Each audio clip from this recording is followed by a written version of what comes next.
nous sommes chez Carl et Laure et nous sommes venus écouter leurs témoignages et, parce qu'on a remarqué que bon, il y avait beaucoup de témoignages sur internet, mais on ne sait pas vraiment qu'est-ce qui s'est passé pour Carl et pour Laure. Et puis voilà quoi. Donc ce qui va se passer, c'est que Laure va donner son témoignage avec Carl et puis Carl va nous parler un peu de sa transformation, comment est-ce que Dieu l'a changé, ainsi que Laure. Donc, qui commence?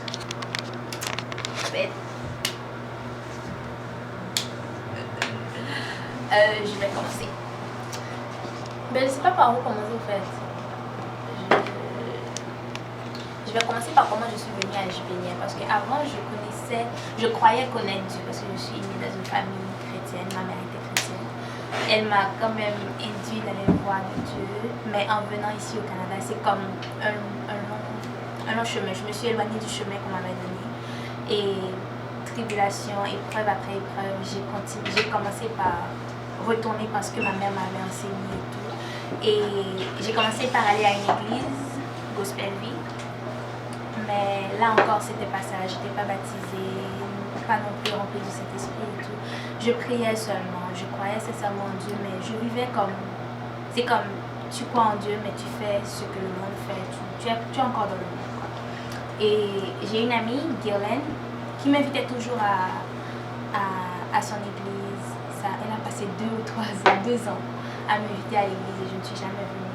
Et comme ça, un jour, vu qu'on avait déménagé, on ne pouvait plus aller à Gospel Vie. Et même si on n'allait pas à l'église tous les jours, le dimanche quand même, je devais aller à l'église. Et pour moi, le fait que je n'allais pas à l'église le dimanche, c'était devenu comme un vide, comme je n'étais plus chrétienne.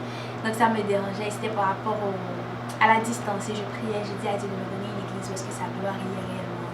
Et que je voulais une église qui bouge comme l'église où est-ce que j'étais en Haïti et tout, mais je ne trouvais pas ça ici. Et comme ça, un jour encore, Guylaine m'a dit, viens à mon église. Et je suis venue. Et je suis arrivée à l'église. C'était vraiment bien. C'était à la petite église qui est là, l'ancienne église sur Chaga. Oui, ouais. J'étais venue et j'étais seule. Papa était fatigué, il venait de sortir du travail, je crois. Et il est resté dormir avec les enfants. Moi, je suis venue. C'était vraiment bien. L'adoration, la prédication, tout m'avait touchée. J'étais comme waouh, c'est ça, c'est exactement l'église que je cherche. Et après, c'était le temps de prier pour qu'on s'en aille. Et là, Guylaine m'a dit, viens, on va prier pour toi pour le Saint-Esprit. Et il y avait le frère Yannick, il est venu prier pour moi avec Guylaine. J'étais traumatisée, j'étais comme non, le Saint-Esprit c'est pas pour tout le monde. Il y a des gens, c'est un cadeau, c'est pas tout le monde qui a le Saint-Esprit. Et là, il priait pour moi, disait que je devais dire Alléluia, Alléluia, Alléluia. J'ai commencé à dire Alléluia. Yannick, elle a c'est ça, c'est ça, c'est ça. Mais il ne savait pas à l'intérieur de moi comment j'étais. Ouais, je ne reviens plus ici. Mais ça n'a pas marché. Et le dimanche d'après, Guylaine m'a dit, on espère te voir. Ils ont pris mon numéro et tout. Mais je ne voulais pas retourner. Je l'ai écrit, je lui ai dit. C'était le seul hic au fait. Qu'on priait pour moi pour recevoir le Saint-Esprit parce que je ne croyais pas au fait. Et je lui ai dit, promets-moi que le dimanche prochain, tu ne vas pas prier pour moi pour avoir le Saint-Esprit. Je veux juste venir à l'église, adorer, après c'est tout. Mais je savais qu'il fallait se faire baptiser, mais je ne savais pas comme tout du Père, au nom du Fils et du Saint-Esprit. Je ne lisais pas la Bible en tant que telle, je priais seulement. Et là, elle ne m'a pas répondu à mon message. Dimanche, j'avais tellement été touchée le premier dimanche que le dimanche d'après, je suis allée tout seule. Je suis venue et là, c'était le pasteur Maroutier. C'était le pasteur Maroutier qui prêchait. Non, je crois que c'était le pasteur Kaozi. Non, le premier jour que je suis venue, c'était pasteur Maroutier. Le deuxième jour, je crois que c'était pasteur Kaozi qui disait de ne pas laisser voler ton héritage. Ça m'avait touchée et encore une fois, j'ai pleuré. Après, on a été en avant avec moi. Je ne sais même plus qui a prié pour moi et j'ai reçu cet esprit. J'ai commencé à parler en autre langue. J'étais contente, j'avais une joie telle qu'on ne pouvait pas exprimer. Et là, on m'a juste demandé, j'étais tellement contente, est-ce que tu veux te faire baptiser? J'étais juste là, oui, je suis partie à Saint-Laurent et je me suis fait baptiser. Et après, je suis revenue à la maison, j'étais contente. Je faisais juste raconter ça à papa. Papi, j'ai pas rien d'autre. Parce que le dimanche d'après, je lui disais à quel point les gens là-bas sont bizarres. Ils veulent que je reçoive le Saint-Esprit. C'est n'importe quoi, je vais. Comme le discours a changé d'un dimanche à l'autre. Et je voulais qu'il vienne. Mais c'était quoi le truc au fait? Qui veut que tu me voulais pas? Oui, il travaillait à chaque fois. Il finissait de 7h à 7h. Lui, c'était juste comme je suis fatiguée, je ne venais pas. Tu es venu combien de temps? Je sais que je suis venue à l'église en février. Toi, tu es venu quand? Il est venu plusieurs semaines après. Ou même un mois après. Avec Félicien. Vas-y, attends. Ok, là on vient de suivre le témoignage de la sœur Laure. Un témoignage vraiment remarquable. Comment le Seigneur peut faire des grandes choses. Comment le Seigneur peut nous sortir des ténèbres pour nous ramener à la lumière. Parce que lui-même est la lumière et il veut aussi que nous soyons la lumière du monde.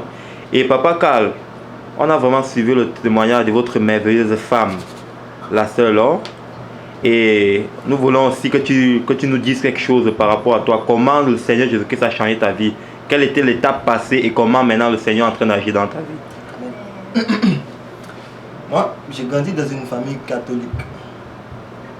J'ai passé toutes mes études dans un collège Frère Audi Joseph, institution chrétienne, les frères français. Bon, j'ai entendu parler de Dieu, mais je n'avais pas une relation avec Dieu.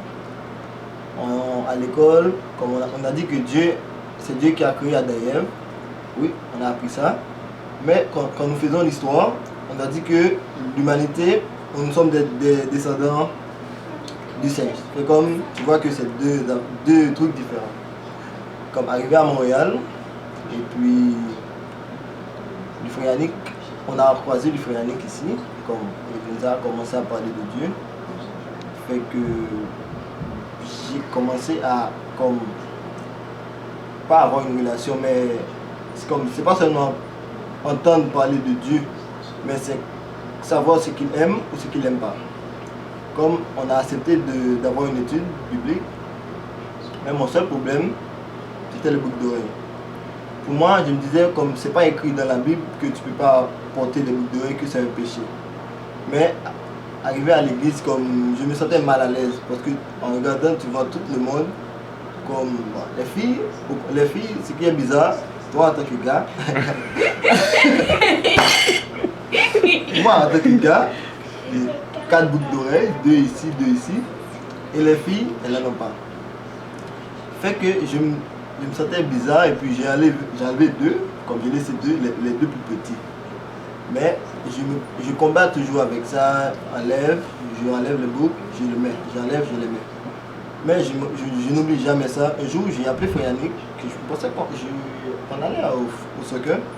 Je dis à Frère Yannick, est-ce que c'est un péché si je mets c'est comme les boucles d'oreilles? Frère Yannick me dit que non, c'est pas un péché. Mais mets-toi devant une glace et imagine-toi Dieu en face de toi. Est-ce que tu peux recevoir Dieu avec les boucles d'oreilles? Depuis lors, j'ai réfléchi à ça. Arrivé ici, je suis rentré dans la toilette et puis en face du miroir, je me suis regardé. Mais là, c'est comme Dieu, comme on dit que Dieu est parfait. C'est que si Dieu t'a créé comme ça là, je pense pas qu'il allait ajouter comment je peux dire ça? Qu'il a fait une erreur en oubliant les boucles d'oreilles. Là, je me suis convaincu, comme je dis là, je vais enlever les boucles d'oreilles. Depuis lors, oui, j'ai enlevé les boucles d'oreilles. Après, il y avait une autre chose, l'alcool. Et là, l'alcool et moi là, on était comme ça. La bière là, on était comme ça. Et je me suis combattu. Puis un jour, je ne sais pas comment, à chaque fois je disais, alors, je ne sais pas comment, qu'est-ce qui s'est passé. Je sais pas. Maintenant, quand je prends l'odeur là, je me sens un peu. C'est ça. Comme Dieu il a enlevé ça. Amen.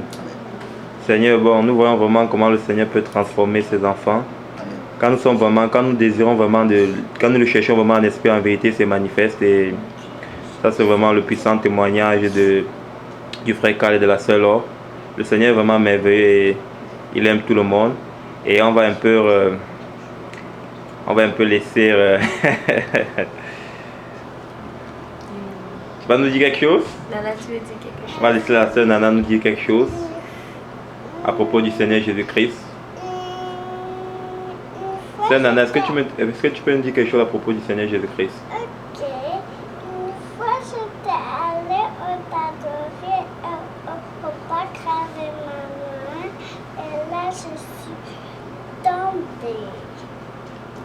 c'est à propos de Jésus, mamie. Qu'est-ce que Jésus a fait pour toi? Et là, papa a chicané maman et elle commençait à pleurer. Aïe, aïe. Mais ça, c'est de Dieu, chérie.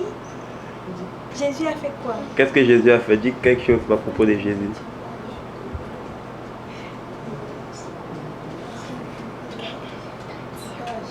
Comment que tu dois dire? C'est toi qui as dit que tu voulais faire le témoignage. Dis quelque chose. Est-ce que tu aimes Jésus? Tu aimes Jésus? Est-ce que tu aimes Jésus? Oui, Qu'est-ce qu'il a fait pour toi? just let go. Est-ce que tu as reçu le Saint-Esprit? Baby, Amen. Est-ce que tu as été baptisé au nom de Jésus? baby, Gloire à Dieu. Est-ce que tu parles en d'autres langues? baby. Amen, le Seigneur est bon. Kouka! Gloire à Dieu. Ainsi, nous avons suivi le témoignage de la sœur Carl et du frère, du frère Carl et de la sœur Laure. C'était vraiment un témoignage puissant et c'est ça en fait. Nos témoignages permettent que les gens puissent savoir que Dieu peut faire toutes choses. Nous ne nous appuyons pas sur un homme, mais nous nous appuyons sur Dieu parce qu'il est capable de tout. Et nous allons continuer à le servir en esprit, en vérité, jusqu'à ce qu'il revienne, peu importe les tribulations. Amen. Que Dieu vous Et bénisse. son travail vient tout juste de commencer. Amen. Amen. Que le Seigneur nous bénisse.